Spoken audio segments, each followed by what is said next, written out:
देखो, हम भगवत शरणागत हैं तो हमारे भाव में प्रभु ही सब रूपों में आकर हमको दुलार करते हैं। तो हमारा प्रभु के प्रति कैसा बर्ताव होना चाहिए? सेवक का, ये सिद्धांत। दूसरा, यदि हम सबको प्रभु नहीं मानते तो सबका कर्जा ले रहे हैं, तो हमें सबकी सेवा करनी है। अगर आप भजन नहीं करते, भगवत प्राप्ति नहीं करते, तो आपको एक एक दाने का हिसाब देना पड़ेगा। पक्का समझ लीजिए, खिलवाड़ नहीं है, खिलवाड़ नहीं है। कर्जदार हो, वस्त्र के, भोजन के, रुपया के, पैसा के, व्यवस्था के, हवा के, पानी के, ये सृष्टि में भेजे गए हो, सब फ्री नहीं है, सबका अपना अपना कर्तव्य है। अरे भाई, मकान तुम्हारा है लेकिन बना कहाँ है? भारत में बना ना, तो टैक्स से देना पड़ेगा। गाड़ी तुम्हारी, रोड किसका है? सरकार की है ना, टैक्स से देना पड़ेगा। व्यापार तुम कर रहे हो ना, किसके देश में कर रहे हो? भारत में कर रहे हो, तो टैक्स से देना पड़ेगा। कह दो हम नहीं देंगे, कमाया हमने, आपको बंदी बना दिया जाएगा, पैसा जब्त, जेल की सजा ऊपर से। बोले हमने बेईमानी क्या की है? हमने तो मेहनत करके कमाया, हम तुम्हें क्यों दे दें? कहां कमाया है? बोले भारत में, तो टैक्स दो सरकार को। समझ रहे हो ना? ऐसे ही अखिल लोक ब्रह्मांड नायक के द्वारा तुम्हारा सारा विधान बनाया गया है। तुम्हारा शरीर, तुम्हारा मन, तुम्हारा बुद्धि, सब, और वो सारा विधान कर रहा है, तो उसको प्राप्त कर लो तो सब खत्म। और अगर उसको प्राप्त नहीं की, मनमानी आचरण किए, तो आपको टैक्स चुकाना पड़ेगा। और इधर की पुलिस है, उधर की यमराज है, नरक व्यवस्था, बड़ी हाई पुलिस है वहां। यहां तो हाथ जोड़ने पर, पैर छोड़ने पर डंडा धीमे चल सकता है, वहां इसका कोई प्रभाव नहीं पड़ता, ना तुम्हारे रोने का, ना तुम्हारे मरने का, ना तुम्हारे चीखने का, क्योंकि वहां मृत्यु नहीं होती। वहां यातना देह में ऐसे भुगताया जाता है कि मरना है नहीं। वहां की बात को आपका मन कहेगा कहां नरक स्वर्ग है, कहां है? अभी देख लो, यही देख लो, सृष्टि में कैसी कैसी हालत शरीरों की है। बहुत सावधान। हम आपसे प्रार्थना करते हैं, सेवारत रहो, भजनरत रहो, शास्त्र सम्मत चलो, तो सब ऋणों से मुक्त हो जाओगे। भगवान कहते हैं एकादशी स्कंद में, मातृण, पितृण, देवऋण, सबका कर्जा है इस शरीर पे, तुम खिलवाड़ मत समझना। देखो, भगवत दुलार को आप लोग समझ ही नहीं रहे। आप ये ना समझिएगा कि आपका कोई कर्जदार है। कर्जा तो संसार में होता है। सदगुरु अनंत माताओं का दुलार लिए हुए आपको जो प्यार मिल रहा है ना, ये अहेतुकी कृपा से मिल रहा है, आपके किसी कर्म का फल नहीं है। इसलिए सबसे प्रार्थना है, शरीर आपका नहीं है, इंद्रियां आपकी नहीं है, ये प्राण शक्ति आपकी नहीं है, भगवान की दी हुई है, भगवान की सृष्टि है। इसलिए आप भगवान की सेवा करो, भगवान की सृष्टि की सेवा करो, जितना भजन करो, अधिक से अधिक भजन करके सबका मंगल हो, आपका मंगल अपने आप हो जाएगा। जो सर्वहित की भावना रखते हैं उनका कभी अहित नहीं होता। जो केवल अपने हित की सोचते हैं, दूसरों का अहित करते हैं, उनका कभी हित नहीं होता। ये सिद्धांत है। जो दूसरों को मुस्कुराते हुए देखना चाहते हैं, उनकी कभी मुस्कुराहट नहीं बंद होती, और जो दूसरों की मुस्कुराहट छीन लेते हैं, वो कभी मुस्कुरा नहीं सकते। ये सृष्टि का विधान है, आप करके देख लो। ये सृष्टि का कर्जा है। हमने संतों को देखा, जरा सा टूटी खुल बंद कर दिया। हमका क्यों? चलने दीजिए, थोड़ा ठंडा पानी निकल जाए, गर्म नहीं। ये सृष्टि का पानी उतना ही केवल प्रयोग करना जितना आवश्यक, नहीं कर्जा है। बल्ब जितना जलना आवश्यक है, हमने बंद। हम साधु अपने कमरे में बैठे नाम जप कर रहे हैं, बल्ब की जरूरत क्या है? शांत बैठे। हमारा उतना ही प्रकृति का खर्चा जितना आवश्यक है, और अधिक से अधिक बचा के भजन करो, सबका मंगल हो, सब सुखी रहे। या सब रूपों में भगवान है, उनके चरणों में समर्पित कर दो। सुढ़न मित्रार उदासीनो मध्यस्थ द्वेष बंधुषु साधुष्व पिछ पापेषु सम बुद्धिर विशिष्यते। श्री भगवान कह रहे हैं, सुहृद में, मित्र में, बैरी में, उदासीन में, मध्यस्थ में, द्वेष में, जितने भी संबंधी हैं, साधु में, असाधु में, सब में एक ही परमात्मा है। ऐसी तुम्हारी बुद्धि दृढ़ निश्चय वाली हो जानी चाहिए, तभी आप भगवत प्राप्ति कर सकते हैं। भगवत प्राप्ति की स्वाभाविक ऐसी स्थिति होती है।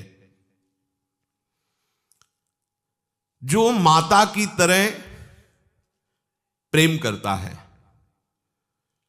पर ममता रहित होता है। सबका मंगल करने की भावना रहती है, स्वभाव ही होता है सबका मंगल करना, पर ममता रहित होता है। ध्यान रखना, साधु कभी ममता युक्त नहीं होता। अद्वेष्टा सर्वभूतानाम मैत्रः करुण एवच निर्ममो। ममता केवल प्रियाजू के चरणों में, ममता किसी से नहीं होती। उसी भावना से सबको प्यार करता है, दुलार करता है, सबको सुख पहुंचाता है, पर ममता किसी से नहीं होती। कोई ये ना समझ ले कि ये हमसे आसक्त है। आसक्ति शब्द केवल प्रियाजू प्रियालाल के चरणों में होती, पर वैसा ही वो व्यवहार करते हैं। जो सुहृद है, सर्वभूत हिते रता है, वो ऐसा ही व्यवहार। आपको लगेगा कि मुझे सबसे ज्यादा प्यार करते हैं, बिल्कुल नहीं प्यार करते। प्यार शब्द केवल प्रियालाल के चरणों में है, ममता शब्द केवल प्रियालाल के चरणों में है, अपनापन केवल प्रियालाल के। आप प्रियालाल से जुड़ रहे हैं, प्रियालाल के हैं, इसलिए वो आपको प्यार मिल रहा है। वो सांसारिक ममता नहीं है, वो सांसारिक राग नहीं है। जो महापुरुष होते हैं वो सबके सुहृद होते हैं, जो करते हैं उसके बदले में वो कुछ उपकार नहीं चाहते। मैंने ये किया तो तुम्हें कुछ मेरे लिए करना चाहिए, ऐसा नहीं चाहते। साधु महात्मा जितने भी भगवत प्रेमी जन है वो यही चाहते हैं कि तुम अच्छे से भजन करो, तुम्हारा शरीर स्वस्थ रहे, तुम्हारा मन प्रसन्न रहे, तुम इसी जन्म में भगवत प्राप्ति कर लो। और इस विषय पर जब वो आपको शासन में लेते तो आपको लगता है कि कोई स्वार्थ होगा। नहीं, गुस्सा क्यों करे, बिल्कुल स्वार्थ नहीं होता, बिल्कुल नहीं। माता पिता का तो स्वार्थ होता है, दुलार करने पर बड़ा होगा, हमारा बुढ़ापे का सहारा बनेगा। आज हम इसको पवा रहे हैं तो कल जब हम पाने लायक नहीं रहेंगे, मेहनत करने लायक, तब ये कल पवाएगा। आसरा होता है। साधु का ये केवल भगवत प्राप्ति कर ले, केवल इतना। जरा सा आप भगवत प्राप्ति के मार्ग के प्रतिकूल हुए, वो बरस पड़े, तुम्हें समझ में नहीं आ रहा उनका प्यार, उनकी कृपा समझ में नहीं आ रही कि वो ऐसे समदर्शी महात्मा भगवत चिंतन वाले हमको डांट रहे हैं। कितनी बड़ी कृपा ठाकुर जी की हुई कि उन्होंने उधर से दृष्टि हटा के हमारे ऊपर दृष्टि की, हमारे मंगल के लिए। तुम्हें तो लग रहा है फ्री बैठे धर्मशाला है, कोई भी उनके चित्त में चला जाए। कोई धर्मशाला नहीं है साधु का हृदय, ये पर्सनल महल है।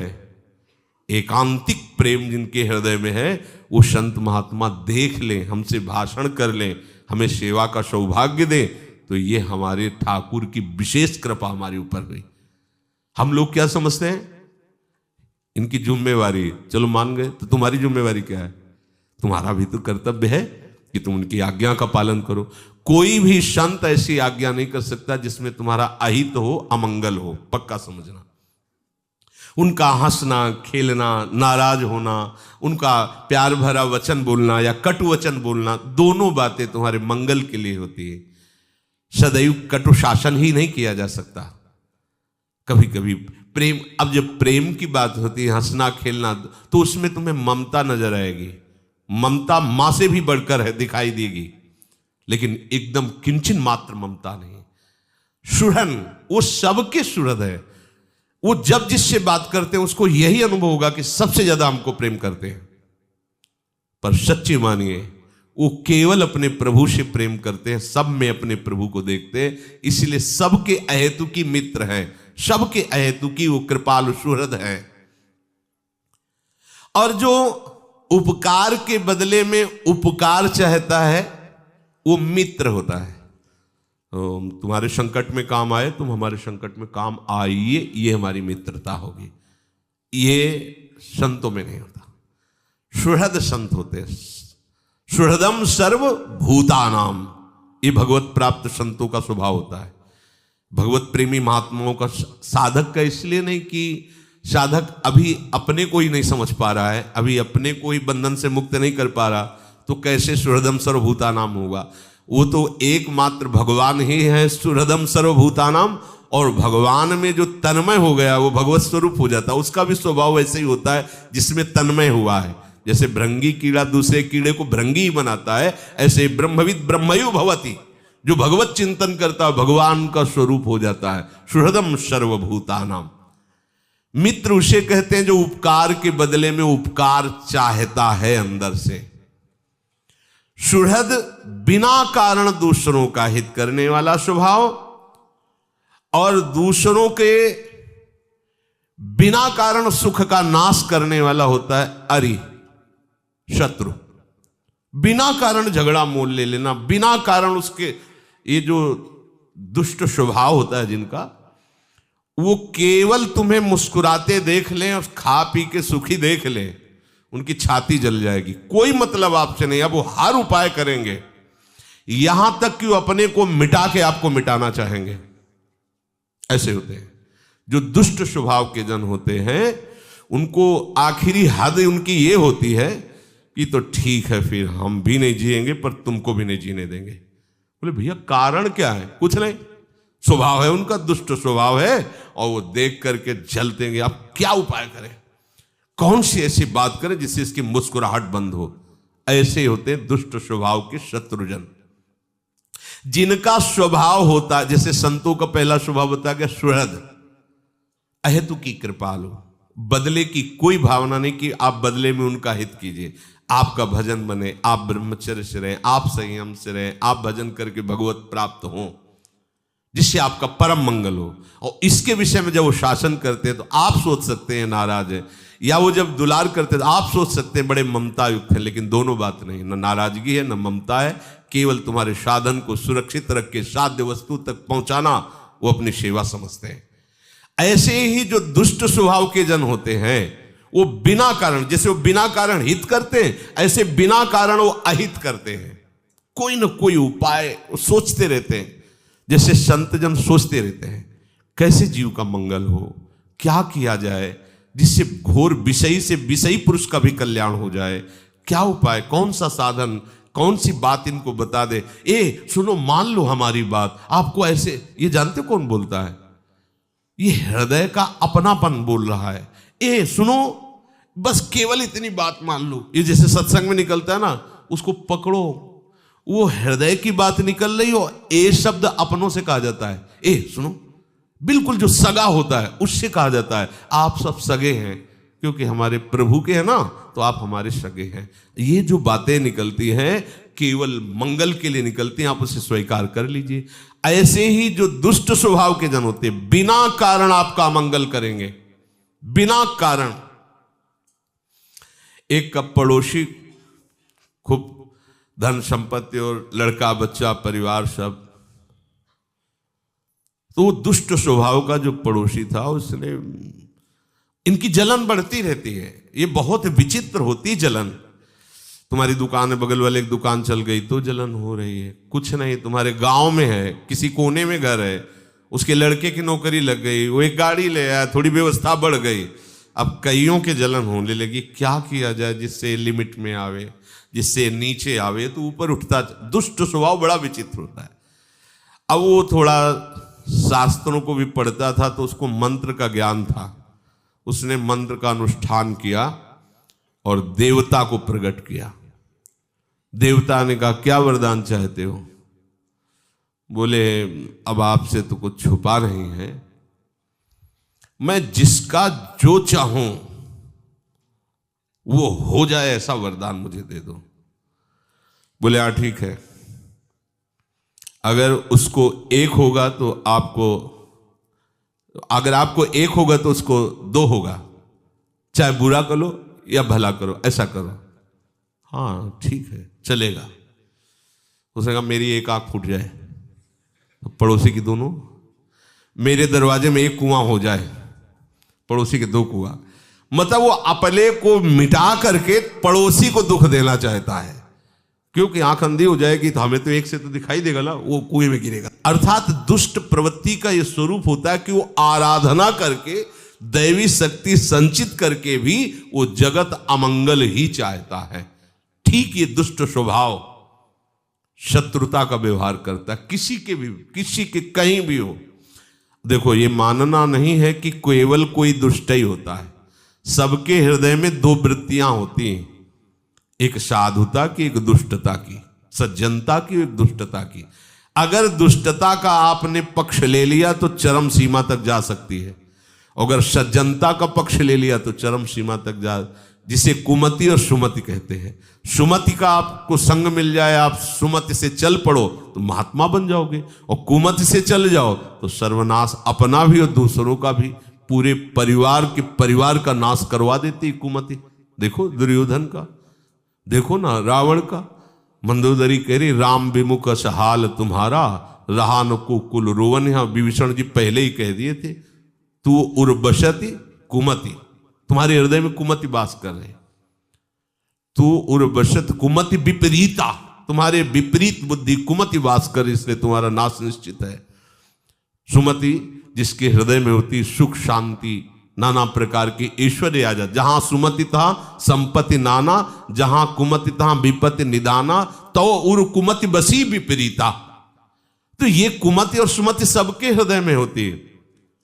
कुमति को हम बढ़ावा ना दे, सुमति को दे, और जो कुमति को बढ़ावा देता है दुष्ट हो जाता है, जो सुमति को बढ़ावा देता है वो साधु हो जाता है। तो अरि वही है जो बिना किसी कारण, अरि माने शत्रु, दूसरों का अहित सोचता रहता है, कैसे इसका पतन होगा। जो अपने स्वार्थ से अन्य किसी कारण विशेष से लेकर दूसरों का अहित अपकार करते रहते हैं, वो द्वेषी जन होते हैं। दो आपस में वाद विवाद कर रहे हैं, उनको देख करके भी जो तटस्थ रहता है, किसी का पक्षपात नहीं लेता है, उसे उदासीन कहते हैं। किसी से कोई मतलब नहीं है, ना मित्र से मतलब है ना शत्रु से मतलब, किसी का पक्षपात नहीं, उदासीन। दोनों की लड़ाई मिट जाए, दोनों का मंगल हो, ऐसी जो चेष्टा करता है उसे मध्यस्थ कहते हैं। बीच में उतर नहीं, आप ऐसा नहीं, आप ऐसा, दोनों का मंगल चाहता, जो दोनों से मतलब नहीं रखता उसे उदासीन कहते हैं। जो दोनों का मंगल चाहता है उसे मध्यस्थ कहते हैं। और बंधु बांधव कहते हैं जो शरीर संबंधी रिश्ते से जिनका हमारा संबंध है, भाई है, बहन है, अमुक अमुक आदि है। जो भगवत मार्ग का पथिक होता है उसको पुत्र और शत्रु में किंचित मात्र फर्क नहीं होता। भगवत मार्ग के पथिक को अगर उसका पुत्र भगवत विरोधी है तो वो प्यार नहीं करेगा। शत्रुता का बर्ताव कर रहा है लेकिन भगवान का भजन कर रहा है तो उसको मन से प्रणाम करेगा, कभी उसे शत्रु नहीं मानेगा। बर्ताव भले उसका लेकिन भगवान का प्रेमी है, भजन करने वाला है, वो मानेगा। जिसके हृदय में सुहृद मित्र उदासीन मध्यस्थ द्वेषी दुष्ट महात्मा पापी सबके प्रति एक भाव तो बैठ गया है कि सब में मेरा भगवान ही स्फुरित हो रहा है, वो इस प्रपंच से बच जाएगा। बहुत बढ़िया सूत्र है, सब में अपने प्रभु को देखने से तुम बच जाओगे, किसी का दोष तुम्हारे ऊपर नहीं आ पाएगा। जैसे हमारी दृष्टि गई, देखा ये गलत है, ये पाप है, ये नहीं होना चाहिए, अगर हम वहीं तुरंत भावना कर ली कि इसमें भी तो मेरे प्रभु हैं, तो अब ये जो असत धारणा असत विचार हमारे बन रहे थे वो प्रभाव नहीं डाल पाएंगे। किसी को भी कहीं भी अगर हमारा मन दोषी ठहरा रहा है तो तत्काल मानसिक प्रणाम करो और एक बार तो चिंतन करो ही आचार्य की आज्ञा का, सर्वान वस्तुतया निरीक्ष परम स्वाराध्य मेरे प्रभु ही हैं। साधुष्वपिच पापेषु संबुद्धिर विशिष्यते। महात्मा महान स्थिति को तभी प्राप्त होता है, देखो आचार्य चरण भी करें, एक क्रूरापि पापिनो न च सताम संभाष्य दृश्याश्चये सर्वान वस्तुतया निरीक्ष। चाहे जितना श्रेष्ठ आचरण करने वाला हो या पाप आचरण करने वाला हो, उसकी दृष्टि में अंतर नहीं होता महात्मा के। जैसे पीछे भगवान ने कहा था पंडिता समदर्शिना, चांडाल में भी, ब्राह्मण विद्या जो विनय से संपन्न है, गाय में भी, हाथी में भी, कुत्ते में भी, वो एक अपने प्रभु की सत्ता को देखता है, वही पंडित है, वही महात्मा है, वही भगवान का भक्त है। तो बोले फिर अगर बाहर से कोई उसे लड़ रहा है, विरोध कर रहा है, तो आरती सजा के निकलेगा क्या? पापाचरण कर रहा है, उसके साथ व्यवहार में गलत कर रहा है, तो आरती सजा के निकलेगा क्या? नहीं, डंडा लेके निकलेगा। क्योंकि भगवान जिस रूप में आए हैं पूजा उसी रूप में होगी पक्का। अरे बोले भगवान के साथ कैसे लड़ सकता है? तुम्हें तो भावना करनी, भीष्म जी के तो सामने है नील गलश्याम, नहीं है सामने, विपक्ष में है तो सीधे बाण भगवान की छाती में मारते, भीष्म जी तान के बाहुओं में मारते हैं भगवान के, और परम वैष्णवाचार्य, द्वादश वैष्णवों में, पूरी सृष्टि में द्वादश वैष्णवों में एक वैष्णव है भीष्म जी। हमें तो भावना करनी हो तो सामने है, पर विपक्ष में है ना, तो बाणों की झड़ी लगा दी, विकल कर दिया अर्जुन को भी भगवान को भी। कूद पड़े अपना प्रण भूल करके, रथ का पहिया लेकर भीष्म जी को मारने के लिए धर दिया धनुष बाणों का। बस यही देखना चाहता था, समझ रहे हो? वहां तो सामने है प्रभु। तो अगर भयानक चोर रूप लेकर आते हैं और अन्याय आचरण हमारे साथ करते हैं तो हम अगरबत्ती जला के नहीं मिलेंगे। रोग रूप से भगवान आए तो आरती से नहीं जाएंगे, औषधि से, औषधि की पूजा होगी। विवेकवान होता है भक्त। अब मान लो सांप भगवान आ रहे हैं, आप कहते आइए भगवान चरण स्पर्श, तो उनके फन है काट लेंगे, फिकाओगे कि यार भगवान ने जहर जहर छोड़ दिया है। ऐसा सांप भगवान आ रहे, डंडे से उन्हें दूर करो, नजदीक मत। बीछी है, आओ भगवान, अब वो डंक मार रही है, कितनी देर भगवान को सह पाओगे? भगवान के अलग अलग स्वरूप है, भावना भगवान की करनी, बर्ताव जिस रूप में आएंगे वैसे ही होगा। बर्ताव में ऐसा नहीं हो सकता है। देखो बर्ताव, पीछे भी यही चर्चा हुई थी। अब मान लो कोई उद्दंड है और उद्दंडता हमारे साथ कर रहा है जो बिल्कुल धर्म के विपरीत है, तो विरोध रूपी उसकी पूजा हो जाएगी। हम आपको उद्दंडता नहीं करें, जब हमारा बल क्षीण हो जाएगा तो हमारा महाबल है, फिर वो देख लेंगे, पर जब तक श्वास है तब तक उद्दंडता तुम्हारी नहीं चलने देंगे। यही पूजा होगी। भगवान स्वयं प्रकट होकर यही उपदेश अर्जुन जी को कर रहे हैं। ये कायरता छोड़, प्रत्यंचा चढ़ा गांडीव में और मार इन सबको, क्योंकि अधर्म के पक्ष में खड़े हैं, चाहे भीष्म खड़े हो चाहे द्रोणाचार्य खड़े हो, मार। ये अधर्म से चल रहे हैं तो अश्वत्थामा हतो, बोलो तुम। अब वो अश्वत्थामा का नाम, काट सर काट इनका, द्रोणाचार्य का काट सर। धृष्टद्युम्न ने, ये है पूजा। जहां जैसा पूजा की आवश्यकता हो वहां वैसी पूजा करनी चाहिए। अब जो जैसी भावना से हमारे सामने आ रहा है उसको वैसी, रोग आया है, अब आरती पूजा से नहीं जाएगा, डॉक्टर के पास जाओ, औषधि लो। ऐसा एक गुरुजी ने यही उपदेश किया था, सब में भगवान है। वो जा रहे थे, हाथी पागल हो गया था, तो महावत ऊपर चढ़ा हुआ मार अंकुश उसको शासन में लेने की चेष्टा कर पा, वो दूर से चिल्लाता, हट जाओ, हाथी हमारे कंट्रोल के बाहर है, वो पागल है। तुम्हारे का भगवान सब में है। जो महावत बैठा हुआ था, ये पागल है, मार देगा, भगवान सब में है। नजदीक गए, हाथी ने सूंड पकड़ा, मारा, उधर टांग टूट गई, हाथ टूट गई, लत के गुरु जी के पास में। उनका बेटा क्या हो गया? बोले आपके उपदेश ने दुर्गति करवा दी। बोले क्यों? हमारे उपदेश? बोले आप कह रहे थे सब में भगवान है, तो हाथी में भी तो भगवान है, गीता में भी भगवान ने कहा है, ब्राह्मणे कवि हस्तनी, हस्तनी में हाथी में भी भगवान है। वो आपने वही उपदेश किया था, तो हमने तो हाथी में भगवान देखो, भगवान ने उठा पटक दिया तो हमारे हाथ पैर टूट गए। बोले किसी ने रोका नहीं? बोले नहीं, महावत तो घंटों से चिल्ला रहा था, दूर से चिल्ला रहा था कि बाप भागो। बोले महावत में तुमको भगवान नहीं दिखाई दिए? महावत में भगवान नहीं दिखाई, हाथी में, पागल हाथी है उसमें भगवान तुम्हें दिखाई दो। महावत जो पहले से चिल्ला रहे, भगवान ही तो कह रहे थे भाग जाओ, नहीं तुम्हारे हाथ पैर टूट जाएंगे, नहीं वाले तो टूट गए हाथ पैर। समझना पड़ेगा, विवेक से समझना